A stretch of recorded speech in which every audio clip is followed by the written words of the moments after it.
Speċjalment f'dawn il-jiem rajt verament rikonoxxenza minn diversi nies.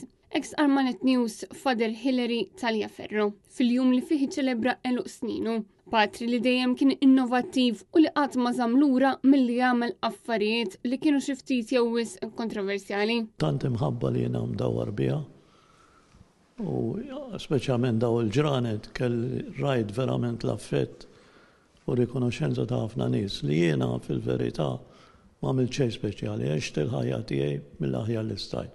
Żbali għamilt fil-ħajja ta' kif jagħmel kulħadd. Ma nirringrazzja l-bambin illi bqajt miexi.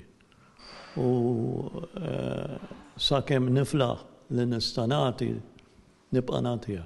Net News iltaqa' ma' Father Hilary propju fil-Millennium Chapel li tinsab f'Paċeville, binja li hu jemmen kellha tinfetaħ fis-snin 80. Forsi wasalna tarda xejn aħna hawnhekk kellu jinfetaħ fis-snin 80 meta kien hawn il-boom ta' Paċeville.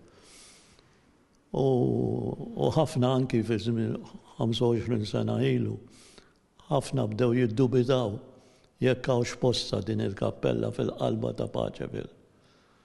Illum għall-grazzja tal-Alla ngħid li din hija xi ħaġa li rieda l-Mulej u rieda hawnhekk, il-preżenza ta' Ġesu hawnhekk għax jidħlu fiha u jiġu għal għajnuna kull kwalità ta' nies.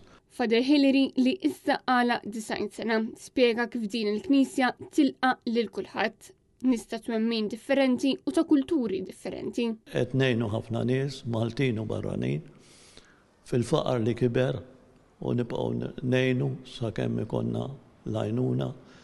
Għandna ħafna għajnuna, ħafna nies ġenerużi Malta illi għatuna ħafna affarijiet ta' ikel speċjalment u affarijiet oħra li bihom nistgħu nagħmlu dil-karità kollha. U nżommu l-post miftuħ għal counseling ta' ħafna nies li jkunu għaddejjin minn problemi. Apparti s-servizz tal-counseling, il-Millennium Chapel toffri ħafna servizzi oħra, fosthom ikel f'kull ħin tal-ġurnata, te u kafe għal min verament huwa fil-bżonn. Dan apparti li darbtejn fil-ġimgħa, it-tlieta u l-ħamis tiftaħ ukoll il-Love Kitchen li toffri ikel lil homeless u rifuġjati anke jekk dawn ma jidħlux fil-kappella. Sibtu l-ħadd għandna grupp ta' prayer meeting ta' prayer nisranija pero mhux kattolika, mis-Sud Amerika, ikun hawn ħafna drabi 150, 200 jitolbu fl-imkien il-kelma tal-Alla u nofrulhom is-servizzi tagħna għal kemm mhumiex insar bħalna parti insara huma, però mhumiex parti mill-Knisja Kattolika. Però aħna xorta nofrulhom u neħdu pjaċir nofrulhom l-ispazju tagħna biex jitolbu għax huma qed jitolbu lill-Alla tagħna Alla wieħed Ġesu Kristu. Ma' Father Hilary tkellimna wkoll dwar id-diversi ruoli li hu serva fihom. Jiena billi kont innovattiv bħala qassis fis-sens li dejjem ħassejt li dak li jista' jressaqni lejn il-poplu lejn in-nies irrid nagħmlu. U allura jiena bdejt insuq l-Lambretta l-ewwel wieħed li bdejt inqassis l-Lambretta. Kont imur l-stadium il-Gżira fejn l-ebda qassis ma kien imur u kien ipprojbit li jmur.